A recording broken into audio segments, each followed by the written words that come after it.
ദീപക്സിന്റെ മറ്റൊരു വീഡിയോയിലേക്ക് എല്ലാവർക്കും സ്വാഗതം. ഇന്ന് ഞാൻ ഉണ്ടാക്കാൻ പോകുന്ന ഒരു കൊഞ്ച് ബിരിയാണിയാണ്. അത് എങ്ങനെയാണ് ഉണ്ടാക്കുന്നതെന്ന് നമുക്കൊന്ന് പോയി നോക്കാം. പാത്രം നല്ലോണം ചൂടായി കഴിഞ്ഞ് അതിനകത്തോട്ട് ഞാൻ ഇപ്പോൾ കുറച്ച് നെയ്യാണ് ഒഴിക്കുന്നത്. നെയ്യ് തന്നെ വേണമെന്നില്ല, സൺഫ്ലവറും വേണമെങ്കിൽ യൂസ് ചെയ്യാം. നെയ്യുടെ ഒരു മണം വരാൻ വേണ്ടിയാണ് നെയ്യ് ഉപയോഗിക്കുന്നത്. ഏകദേശം ഒരു 2 ടീസ്പൂൺ ഇട്ടിട്ടുണ്ട്. ഒന്ന് ചൂടാവുമ്പം അതിനകത്തോട്ട് ഒരു 2 ടീസ്പൂൺ ഇഞ്ചി, അതുപോലെ തന്നെ വെളുത്തുള്ളി രണ്ടും ചോപ്പ് ചെയ്തതാണ് 2 ടീസ്പൂൺ. കുറച്ചുകൂടെ ആയാലും കുഴപ്പമില്ല, കൊഞ്ചായതുകൊണ്ടാണ്. ഒരു 3-4 പച്ചമുളക് ഇത്രയും കൂടി ഇട്ടൊന്ന് വഴറ്റാം.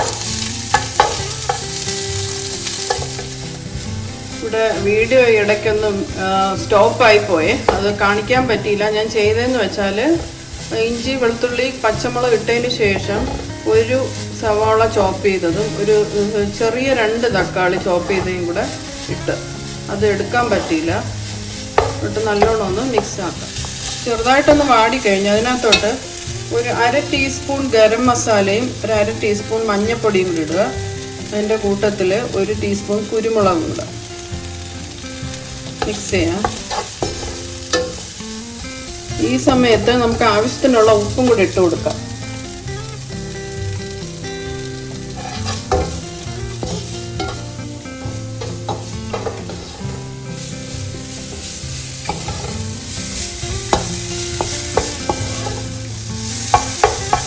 ജസ്റ്റ് ഒന്ന് ഇളക്കി കഴിഞ്ഞിട്ട് അതിനകത്തോട്ട് കൊഞ്ചിടാം.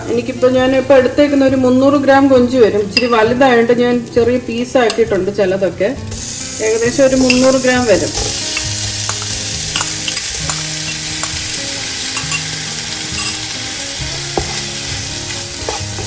അരപ്പെല്ലാം നല്ലോണം ഒന്ന് പിടിക്കണം. അപ്പം അരപ്പെല്ലാം നല്ലോണം മിക്സ് ചെയ്ത് കഴിഞ്ഞ് ഇനി നമുക്ക് കുറച്ച് നേരത്തേക്ക് ഒന്ന് അടച്ച് വേവിക്കാം.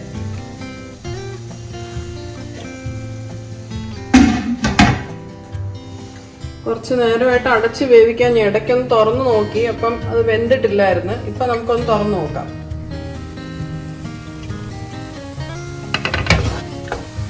കുറച്ച് വെള്ളമൊക്കെ ഇറങ്ങിയിട്ടുണ്ട്. ഇതിനെ ഒന്ന് ഡ്രൈ ആവണം. ഇനി ഏകദേശം വെന്ത് വന്നിട്ടുണ്ട്. ഇനി ആ വെള്ളം ഒന്ന് ചെറുതായിട്ടൊന്ന് വറ്റണം. ആ വെള്ളമെല്ലാം നല്ലോണം വറ്റി ഡ്രൈ ആയി കഴിഞ്ഞ് ഇതിനകത്തോട്ട് നമുക്ക് കുറച്ച് പുതിനയില കുറച്ച് ഇട്ടാൽ മതി. കുറച്ച് മല്ലിയിലയും കൂടെ ഇതെല്ലാം കൂടെ മിക്സ് ചെയ്യാം. നമ്മൾ ചേർക്കാനുള്ള സാധനങ്ങളെല്ലാം ചേർത്ത് കഴിഞ്ഞു. ഇനി അവസാനത്തെയാണ് നമ്മൾ ചോറ് വേവിച്ച് വെച്ചിട്ടുണ്ട്. ബസ്മതി റൈസ് ഞാനിപ്പോൾ ഒരു 300 ഗ്രാം അരിയാണ് എടുത്തിരുന്നത്. അത് ഫുള്ള് ഇടണമെന്നില്ല, ഓരോരുത്തരുടെ ആവശ്യത്തിനനുസരിച്ച് ചേർത്താൽ മതി. ചിലർക്ക് കൂടുതൽ ചോറ് വേണമായിരിക്കും. ഞാനിപ്പം 300 ഗ്രാം എടുത്തിട്ടുണ്ട്. നമുക്ക് കുറച്ച് ഇട്ട് നോക്കാം. ഉപ്പിട്ട് വേവിച്ച ചോറാണ്, എല്ലാവർക്കും അറിയാവുന്നതുകൊണ്ടാണ് അത് കാണിക്കാൻ. ഞാൻ ആദ്യം കുറച്ചിട്ട് ഒന്ന് നല്ലോണം മിക്സ് ചെയ്യാം.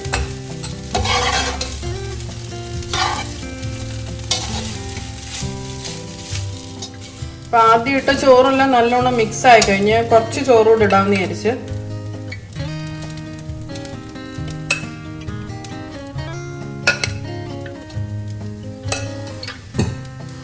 ഒന്നുകൂടെ മിക്സ് ചെയ്യാം.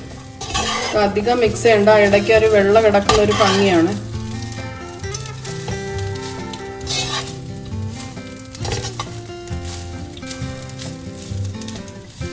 ഈ ലാസ്റ്റിൽ ഞാൻ കുറച്ച് ഒരു സവാള ഫ്രൈ ആക്കി വെച്ചിട്ടുണ്ടായിരുന്നു.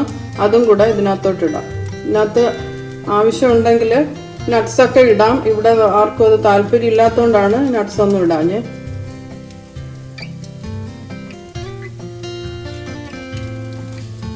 കുറച്ച് മല്ലിയിലയും കൂടി ഇടാം. അങ്ങനെ നമ്മുടെ കൊഞ്ച് ബിരിയാണി റെഡി ആയി കഴിഞ്ഞു. കുറച്ച് നേരം ഒന്ന് അടച്ചു വെച്ചേക്കാം. അടുപ്പ് ഓഫ് ചെയ്തിട്ട് ഒരു 5 മിനിറ്റ് ആയി അടച്ചു വെച്ചിട്ട് നമുക്കൊന്ന് തുറന്നിട്ട് ഒന്നുകൂടെ മിക്സ് ചെയ്യാം. നല്ല മണമൊക്കെ വരുന്നുണ്ട്.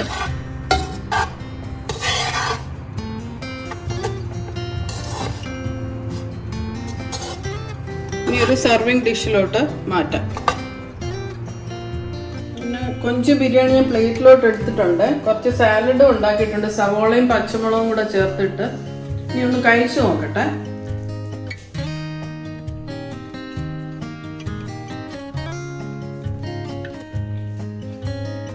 നല്ല ടേസ്റ്റാണ്, എല്ലാവർക്കും ഇഷ്ടപ്പെടും കേട്ടോ. ഉണ്ടാക്കാൻ വലിയ ബുദ്ധിമുട്ടൊന്നുമില്ല. എല്ലാവരും ഒന്ന് ട്രൈ ചെയ്ത് നോക്കണം. ഇനി മറ്റൊരു വീഡിയോ ആയിട്ട് ഉടൻ വരുന്നതായിരിക്കും. ബൈ.